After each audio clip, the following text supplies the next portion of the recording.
Friends, आज super Sunday है। मैं आपके लिए एक सुपर न्यूज़ लेके आया हूँ। आज महाराष्ट्र पॉलिटिक्स में एक बड़ा उलटफेर हो गया है।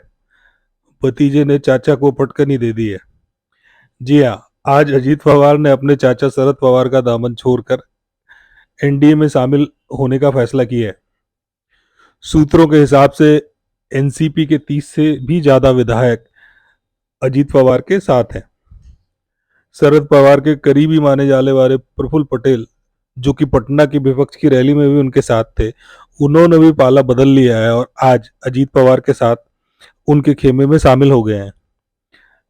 अजीत पवार ने 1991 में पॉलिटिक्स ज्वाइन किया था और उसके बाद सदैव वो पॉलिटिक्स में आगे बढ़ते गए हैं। अजीत पवार ने आज 5वीं दफा महाराष्ट्र के डिप्टी सीएम की शपथ ली है। पिछली बार अजीत पवार ने रात के अंधेरे में देवेंद्र फडणवीस के साथ डिप्टी सीएम की शपथ ली थी। इसको लेकर उनकी काफी आलोचना हुई थी। इस बार उन्होंने इस गलती को नहीं दोहराया है और दिन के उजाले में शपथ ली है।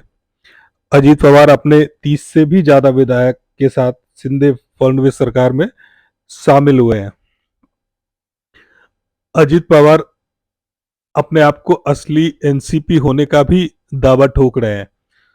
वो कह रहे हैं कि असली एनसीपी वही है।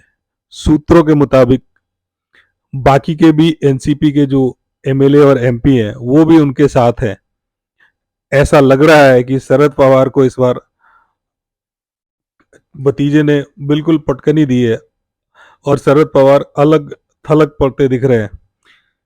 लेकिन शरद पवार को भी हल्के में नहीं लिया जा सकता, क्योंकि वो भी राजनीति के धुरंधर खिलाड़ी माने जाते हैं। ऐसे में उनको हल्के में नहीं लिया जा सकता।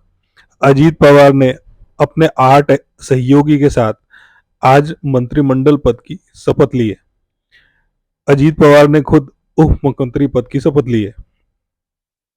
उसके साथ जिन नेताओं ने आज दिन के उजाले में उनके साथ शपथ ली है, उनमें से प्रमुख नाम है छगन भुजबल, दिलीप वालसे पाटिल,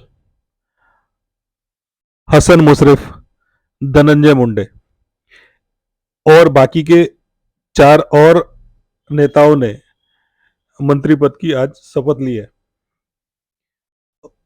इसमें छगन भुजबल और दिलीप वालसे पाटिल को शरद पवार का काफी करीबी माना गया है। लेकिन पता नहीं ऐसा क्या रहा कि उन्होंने पाला बदल लिया और भतीजे अजीत पवार के साथ आ गए हैं। शायद समय के साथ एक बदलाव होना भी चाहिए। शायद ये इसी बदलाव की आहट है। माना यह भी जा रहा है कि एनडीए अब महाराष्ट्र में काफी मजबूत स्थिति में आ गई है और लोकसभा में काफी अच्छा प्रदर्शन करने जा रही है। तो ऐसा लग रहा है कि 2024 के लोकसभा चुनाव में महाराष्ट्र में बीजेपी और उनके अलायंस को काफी सीटें मिलने की संभावना है, जैसा कि अभी दिख रहा है। बट आपको पता है दोस्तों, पॉलिटिक्स अनिश्चितताओं का खेल है। कुछ भी पहले जज नहीं किया जा सकता। ऑल ऑफ सडन कुछ भी हो सकता है। तो इस चीज को ध्यान में रखते हुए अभी कुछ भी कहना बहुत ही जल्दबाजी होगा, क्योंकि शरद पवार को भी बहुत हल्के में आप नहीं ले सकते। वो इस राजनीति के बहुत ही धुरंधर और बहुत ही माहिर खिलाड़ी रहे हैं। कई दफा वो मुख्यमंत्री रह चुके हैं महाराष्ट्र के और केंद्रीय मंत्रिमंडल में भी कई बार उन्होंने मंत्री पद की जिम्मेवारी संभाली है। तो इन सारी चीजों को ध्यान में रखते हुए हम ये नहीं कह सकते कि शरद पवार अभी बिल्कुल कमजोर हो गए हैं।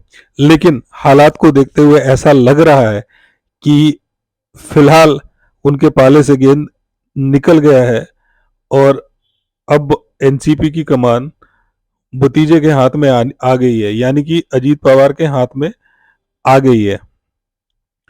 तो दोस्तों, अब इसी अपडेट और इस तरह के बहुत सारे न्यूज के साथ मैं आपको हमेशा नए नए अपडेट्स देता रहूंगा, चाहे वो महाराष्ट्र का हो, चाहे किसी अदर रीजन का हो। और मल्टीपल विषयों पे मैं आपसे रूबरू होता रहूंगा।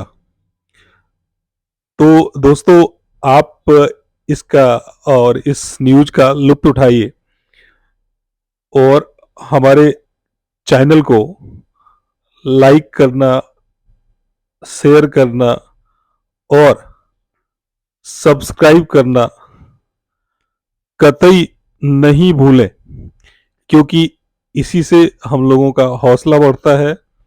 आपके प्यार से, आपके बड़प्पन से, आपके अपनापन से, और हमें नए नए तथ्यों को आपके सामने लाने का एक मौका भी मिलता है। तो देर बिल्कुल मत कीजिए, अपना मोबाइल उठाइए और सब्सक्राइब बटन पे बटन दबाइए और साथ में बेल आइकन को दबाना कतई नहीं भूलें, क्योंकि उससे लेटेस्ट न्यूज, लेटेस्ट जानकारी जो भी मैं पोस्ट करूंगा वो आपके पास आता रहेगा। और देखिए, इन तस्वीरों के साथ जो कि आज राज्यपाल के निवास पे शपथ ग्रहण समारोह हुआ है, ये मैं आपको दिखा रहा हूं, जहां पे आप देख सकते हैं कि मुख्यमंत्री जी और साथ में उप मुख्यमंत्री जी देवेंद्र फडणवीस जी, शिंदे जी, और साथ में नए उप मुख्यमंत्री अजीत दादा पवार भी है। तो दोस्तों, जय हिंद, जय भारत, स्टे ट्यून्ड।